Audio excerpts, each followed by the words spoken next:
اعوذ باللہ من الشیطان الرجیم بسم اللہ الرحمن الرحیم اسٹوڈنٹ کریں گے window to world history for class 7 new updated edition according to national curriculum of Pakistan 2022 اور یہ بالکل نیو بکس ہیں جو اب آئی ہیں آپ کے اب جو چلیں گی آپ کے این سی پیز کے اندر یا اس ایئر کے اندر. تو آج ہم جو اس کا ٹاپک یہاں پر ڈسکس کریں گے وہ اس کے چیپٹر 1 کا دا فال آف دا رومن امپائر کا ٹاپک ہے اور پیج نمبر ہے یہ 8 اور ٹاپک کا نام ہے dominance of religion during the medieval period. اب میڈیول پیریڈ کے اندر ڈومیننس کس کی تھی؟ ریلیجن کی، بجائے اس کی کہ حکومت بادشاہ یا آرمی اس کو لے کر چلتے یورپین اسٹیٹس کو. یہ وہ دور ہے جب رومن امپائر جو ہے وہ فال میں آ گئی ہے اور وہ اس کا ڈکلائن ہوا ہے اور وہ زوال کے دور سے گزر رہی ہے اور ابھی آنے والی کچھ سالوں میں یہ دوبارہ سے رومن امپائر جو ہے یہ دوبارہ سے گرو کرے گی، سویلائزڈ ہوگی اور یہ اسی کے درمیان کا وہ پیریڈ مڈ کہتے ہیں، سینٹر مڈل، اور ایو کہتے ہیں ایئر کو یا پیریڈ کو یا ٹائم کو، ٹھیک ہے، یا ایج کو بولتے ہیں. تو یہ مڈل ایج کا دور ہے جب ابھی ان کا زوال ہوا رومن امپائر کا، پھر یہ والا وقت آیا، یہ ڈارک ایجز بھی کہلاتی ہیں اور مڈل ایج بھی کہلاتی ہیں. اور اس کے بعد پھر ڈارک ایجز کے بعد ایک ایسا دور آئے گا دوبارہ سے یورپینس کو یہ سمجھ آئے گی کہ وہ بھی انسان ہیں، انہوں نے بھی کلچر کو اور سائنس کو اور اپنے سارے آرٹ کو لے کر دوبارہ سے ریجنریٹ کرنا ہے، اپنے آپ کو ریوائیو کرنا ہے. تو اب یہ ریوائیو ہونے اور ڈکلائن کے درمیان والا جو سال ہے نا وہ یہی میڈیول پیریڈ کہلاتے ہیں. اور اس دور میں سب سے زیادہ کون قابض تھا اس یورپ کے اوپر؟ ریلیجن. ہمارے آرتھوڈاکس، ہمارے جتنے وہاں کے کرسچن کیتھولک چرچ تھے بس ان کی سنی جاتی تھی. اور یہ پچھلے جتنے میرے آپ نے لیکچر سنے ہیں اس میں میں نے بہت ڈیٹیل سے بتایا ہے کہ ایسا کیوں تھا، چرچ اور پاپ اتنے پاور میں کیسے آ گئے تھے.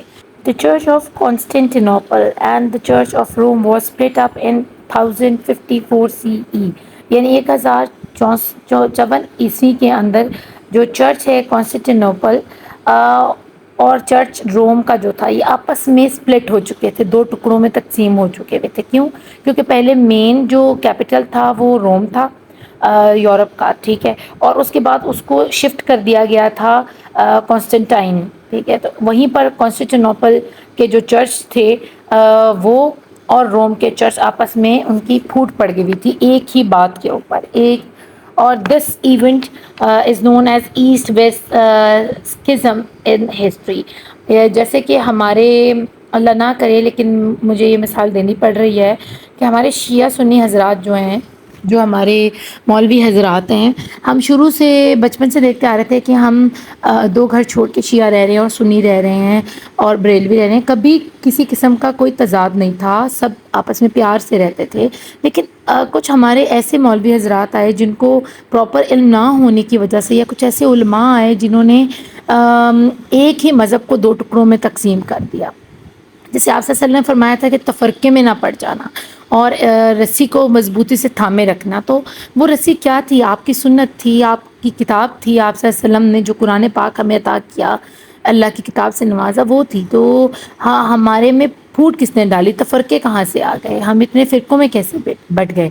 تو سیم حالت ان کی ہو رہی تھی جب روم کے چرچ والے اور کانسٹینٹینوپل کے چرچ والے ایک دوسرے سے آپس میں اختلافات میں آ گئے کہ تمہاری جو پریکٹسز ہیں وہ ہماری پریکٹسز سے الگ ہیں، جو ہم کہہ رہے ہیں اس طرح اس اپنے دین کو، اپنی کرسچینٹی کو لے کے چلو. اور وہ روم والے الگ بولتے تھے، کانسٹینٹینوپل والے الگ بولتے تھے. تو یہ اس وجہ سے اس کو ایسٹ ویسٹ سکزم کے نام سے بھی جانا جاتا ہے. سکزم کیا ہوتا ہے؟ کسی بھی ایسے پاورفل نظریے کے اوپر الگ الگ اختلاف رائے رکھنا. By the 11th century, there was a great difference in the ways Christianity was practiced in Eastern and Western Europe. 11ویں سینچری تک تو کیا تھا کہ بہت ڈفرینس تھا کرسچینٹی میں، کہ ایسٹ یورپ میں اور ویسٹ یورپ کے اندر جو ہے نا الگ الگ طریقے سے عبادات کا طریقہ، ان کی کتابوں میں کافی فرق تھا، ٹھیک ہے نا. اور بہت سے ایسے رسم و رواج تھے جن میں ڈفرینس آ رہا تھا، کیونکہ کہ جب سے ویسٹرن رومن امپائر جو ہے وہ ڈکلائن کا شکار ہوئی، زوال کا شکار ہوئی، اور ایسٹرن امپائر اس وقت بچی ہوئی تھی. آپ کو پتہ ہے نا، دو حصوں میں اس کو ڈیوائڈ کر دیا تھا. کس نے؟ اس کے اپنے ہی ایمپرر ڈائیوکلیشن نے. اور کیوں کیا تھا؟ کیونکہ وہ 286 عیسوی کے اندر، 286 عیسوی میں رومن امپائر گرو کر کے اتنی بڑی اسٹیٹ بن چکی تھی کہ اس کو ایک ساتھ لے کر چلنا تھوڑا مشکل ہو رہا تھا. تو اس کے جو ایمپرر تھا ڈائیوکلیشن، اس نے سوچا کیوں نہ میں اس کو دو حصوں میں تقسیم کر دوں، ایسٹرن اور ویسٹرن رومن امپائر کے نام سے. تو جب اس نے ایسا کیا تو اس کو اپنا جو دارالخلافہ ہے، کچھ موسمی حالات کی وجہ سے اور کچھ اور اس کی اپنی جو دلی خواہش تھی، اس نے روم سے اٹھا کر، یعنی جو ایسٹرن امپائر ہے، ویسٹرن امپائر سے اٹھا کے ایسٹرن امپائر میں اپنا کیپٹل بنا لیا، یعنی کانسٹنٹائن کے اندر، یا کانسٹینٹینوپل لے گیا وہ، اور روم کو کمزور کر دیا. اب اسی دوران ویسٹرن روم جو تھا نا، جب وہ جو کمزور ہو چکا ہوا تھا پہلا پارٹ، اب اس کے اوپر جرمن چیفشنس تھے، انہوں نے اٹیک کیا اور قبضہ کر لیا. تو اس طرح اس کا ڈکلائن ہو گیا. اور ڈکلائن ہونا اتنا آسان نہیں تھا، کیونکہ اس کے اپنے ہی بندے اندر کرپٹ ہو گئے تھے اور چرچ نے پاورز گین کر لی ہوئی تھیں. تو اس وجہ سے، کیونکہ دارالخلافہ ہٹ گیا تھا اور زیادہ تر لوگ جو ہیں نا بادشاہ کی بے رحمی کی وجہ سے اٹیچ تھے چرچز کے ساتھ، اور پھر اب چرچ نے اپنی چلانی شروع کر دی. تو یہ ہم نے تھوڑا سا بیک گراؤنڈ اس لیے دوبارہ سے میں نے آپ کو ریکال کروایا ہے کہ جو بچے ہمارے ساتھ شروع سے نہیں چل رہے، اول تو ان کو میں یہی ریکویسٹ کروں گی کہ کائنڈلی لیکچر کوئی بھی مس نہ کیا کریں، شروع سے دیکھا کریں اگر آپ نے سی پیز میں اچھے مارکس لینے ہیں تو. ادروائز آپ رٹے لگانے سے آپ کو کبھی بھی ہسٹری نہیں آتی، آپ کو سننا پڑتا ہے. جیسے آپ گھر میں بیٹھ کے اپنی بڑوں کی کہانیاں سنتے ہیں، اپنے دادا کی، دادی کی، آپ نے ان کو جنہوں نے نہیں دیکھا، دادا کو، پردادا کو، تو آپ کے ماں باپ جب آپ کو کہانیاں سناتے ہیں آپ کو بڑا مزہ آتا ہے. تو اسی طرح جب آپ ہسٹری پڑھو گے نا، اس میں آپ کو اس کا بیک گراؤنڈ پتہ ہونا ضروری ہے، تاکہ آپ کو مزہ آنا شروع ہو، نہ کہ آپ بور ہونا شروع ہو جاؤ. تو اب کیا ہوا، 11ویں سینچری کے اندر there was a great difference in the Christianity was practised in Eastern and Western Europe. آپ کو پتہ ہے ویسٹرن یورپ ڈکلائن کا شکار ہے، وہاں جرمنز آ گئے ہیں، اور وہاں پر جو چرچز ہیں وہ اپنے اسی پرانے طور طریقے سے کرسچینٹی کو لے کے چل رہے ہیں. جبکہ ایسٹرن کے اندر چرچ کے پاس زیادہ پاور آ گئی ہے اور زیادہ وہ اس میں چل پڑے ہیں، تو وہ آپس میں ان کا نا اختلاف آنا شروع ہو گیا. The Roman Catholic church followed in western Roman empire became a tool for political interest and hence declined. اب جو ویسٹرن کا جو ویسٹرن امپائر کا جو چرچ تھا نا، روم کا جو چرچ تھا، اس میں زیادہ تر دینی اور مذہبی باتوں کے علاوہ سیاسی گفتگو کی جاتی تھی. اس والے چرچ میں زیادہ پولیٹکس کے بارے میں بات کی جاتی تھی، حکومتوں کے بارے میں بات کی جاتی تھی، یا پولیٹیکل انٹرسٹ کے بارے میں بات کی جاتی تھی. تو اس کو اس لیے ڈکلائن کر دیا گیا. اور کیوں کیا گیا؟ کیونکہ لوگ کہتے تھے یار ہم یہاں پر عبادت کرنے آتے ہیں، یا ہم حکومتی پالیسیوں کو ڈسکس کرنے آتے ہیں، تو تم لوگ یہ غلط کر رہے ہو. ٹھیک ہے. اور جو ایسٹرن جو ہمارا چرچ تھا اس سائڈ پر، ہمارا، میں ایسے کہہ رہی ہوں، ان کا جو چرچ تھا، while the Eastern Orthodox Church followed in the Eastern Roman Empire reached the peak of its power and influence. اب وہ کمپلیٹلی آرتھوڈاکس کون ہوتے ہیں؟ جو بہت زیادہ ریجڈ قسم کے مذہبی ہوتے ہیں نا. ٹھیک ہے.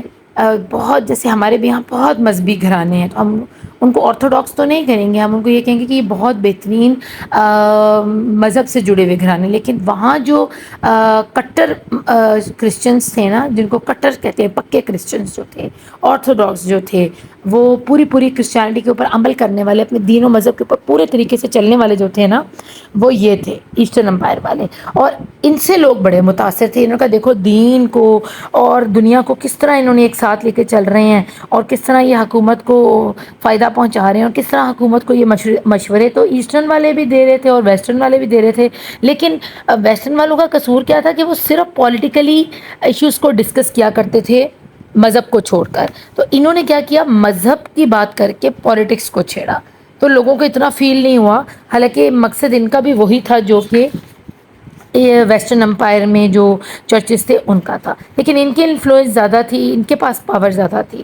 Missionary spread out from the eastern Roman empire to promote Christianity. اور یہ لوگ گروپس بھیجتے تھے. مشنریز وہ ہیں جیسے تبلیغ کرنے والے، ٹھیک ہے. ہمارے یہاں پر تبلیغی جماعت ہیں، ہمارے مولانا طارق جمیل صاحب ہیں، ان کی تبلیغی جماعت، اور بھی بہت سارے ہیں، مولانا مصطفی صاحب ہیں، اور بھی بہت سارے ماشاء اللہ ہمارے علماء ہیں. تو تبلیغ کے لیے وہ اپنے بندوں کو دور دور دنیا سے باہر بھی، یعنی سوری دنیا کہہ رہی ہوں، کنٹریز سے باہر بھی، اور کنٹریز کے اندر بھی ڈومیسٹکلی لوگوں کو وہ تبلیغ کرتے ہیں. اسی طرح انہوں نے اپنے مشنریز رکھے ہوئے تھے جو کہ لوگوں کو جا کے کرسچینٹی سکھاتے تھے، یعنی جوڈزم والوں کو یا اور دوسرے مذاہب کے لوگوں کو کہتے تھے کہ وہ اپنا مذہب چھوڑو اور کرسچینٹی کو اون کرو، اور اس کو پروموٹ کرتے تھے کرسچینٹی کو. Traditionally the pop meaning father in Greek. اگر ہم رسمی طور پر دیکھیں تو پاپ کا مطلب جو بنتا ہے گریک زبان میں وہ بنتا ہے فادر، یعنی باپ. Head supreme powers through which he not only control the Roman Catholic church but also the lifes of the people and politics. اور یہ جو پاپ تھے نا، جو ویسٹ ایسٹرن امپائر میں تھے، وہ نہ صرف ایسٹرن کیتھولک چرچ کو بلکہ رومن کیتھولک چرچ کو بھی کنٹرول کیے ہوئے تھے. بے شک وہ وہاں سے ادھر آ چکے ہوئے تھے ایسٹرن امپائر کے اندر. اب آپ چاہے ویسٹرن اور ایسٹرن امپائر کو 1 اور 2 امپائر بلا لیں، ٹھیک ہے، تاکہ آپ کے لیے آسانی ہو جائے. لیکن اگر آپ کو زیادہ پاور میں کسی کو دیکھنا ہے تو وہ ایسٹرن امپائر تھی، یعنی جو آپ کی مشرقی امپائر تھی نا، روم کی مشرقی امپائر، وہ زیادہ پاور میں تھی اور زیادہ وہاں پر چرچ کی بھی سنی جاتی تھی. اور جو ویسٹرن امپائر تھی وہاں پر بھی پاپ کی ہی سنی جاتی تھی جو ایسٹرن امپائر کے چرچ کا پاپ تھا. لیکن ایسٹرن امپائر سے ویسٹرن امپائر جو ہے وہ ذرا لو میں جاتی ہے، ٹھیک ہے، ان سے لوگ اتنے انفلوئنس نہیں تھے. But also the lives of the people and politics. اب نہ صرف وہ پاپ کنٹرول کر رہا ہے حکومت کو، پاورز کو، ملٹری کو، آرمی کو، بلکہ وہ عام لوگوں کی زندگیاں اور حکومتی معاملات میں بھی دخل اندازی کر رہا ہے، مداخلت کر رہا ہے، سیاست میں بھی آ رہا ہے. The pope verdict for heaven and hell was absolute. Verdict کہتے ہیں فیصلے کو، یعنی پاپ جب فیصلہ کر دیتا تھا نا کہ یہ بندہ دوزخ میں جائے گا اور یہ جنت میں جائے گا، تو وہ فیصلہ حتمی اور آخری سمجھا جاتا تھا. چاہے وہ جس بندے کے لیے فیصلہ سنا رہا ہے وہ بندہ چیختا چلاتا رہ جائے کہ آپ یہ کیا فیصلہ دے رہے ہیں کہ مجھے آپ جہنمی ڈکلیئر کر رہے ہیں یا آپ مجھے جنتی ڈکلیئر کر رہے ہیں. Anyone including the king could be declared an outcast and sinful and hence excluded from the Christian community. اب چاہے وہ کوئی بھی ہو، چاہے وہ اس ملک کا بادشاہ ہی کیوں نہ ہو، اگر پاپ نے یہ ڈکلیئر کر دیا ہے نا تو کہ وہ آؤٹ کاسٹ ہے اور سنفل ہے، کہ اس نے گناہ کیا ہوا ہے اور وہ ہم میں سے نہیں ہے، تو اس کو ایکسکلوڈ کر دیا جاتا کرسچن کمیونٹی کے اندر سے. یعنی اس کو کرسچن ہی تصور نہیں کیا جاتا تھا اور لوگ اس کو سمجھ لیں کہ بہت برا تصور کرتے تھے اور اس کو وہ اپنا بادشاہ ماننے سے بھی انکار کر دیتے تھے کیونکہ پاپ نے کہہ دیا ہوتا تھا. اور پاپ کو وہ سمجھتے تھے یہ بڑا فرشتہ صرف انسان ہے اور اس کو ڈائریکٹلی جو ہے نا کوئی نازل ہوتی ہے اس کے اوپر کوئی چیز، لا حول ولا قوت الا باللہ العظیم. اور اتنا بڑا رتبہ انہوں نے دیا ہوا تھا کرسچن کمیونٹی نے پاپ کو. This was called x communication.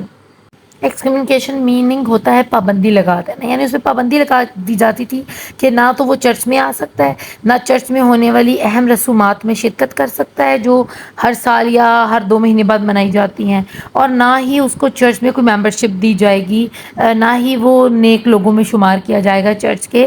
کیونکہ اکثر کنگز یہ ہوتے تھے کہ پاپ کے ساتھ ساتھ چلتے تھے جب کوئی خاص قسم کا سیکریٹ یا ان کا سیکریٹ قسم کا کوئی ایونٹ آتا تھا یا ان کی عبادات کوئی خاص اہم عبادات ہوتی تھیں، تو ان دنوں میں بھی اس کو الاؤ ہی نہیں تھا، نہ نارمل ڈیز میں نہ ان خاص دنوں میں، کہ وہ انٹر کر سکے چرچ کو. تو یہ حال تھا ڈومیننس کا، یہ حال تھا ان کے اتنے برے طریقے سے قبضے کا کہ لوگوں کے ذہنوں کے اوپر، لوگوں کے گھروں پر، لوگوں کی زندگیوں پر انہوں نے سمجھنے کے تالے لگائے ہوئے تھے اور ان کے حکم کے بغیر چڑیا پر نہیں مار سکتی تھی. تو یہ ہمارا ٹاپک تھا from page number 8، dominance of religion during the medieval period. اور آپ ایک ایک چیز کو غور سے سنا کریں، یہ بہت امپورٹنٹ ٹاپک تھا. میں اس کو ویڈیو کو یہیں اینڈ کرتی ہوں اور نیکسٹ ہم پڑھیں گے انہی مڈل ایجز کو یا ڈارک ایجز کیا تھی ان کو اور ڈیٹیل وے میں. اپنا خوب خیال رکھیے گا. Thank you for watching. اللہ نے کے بعد.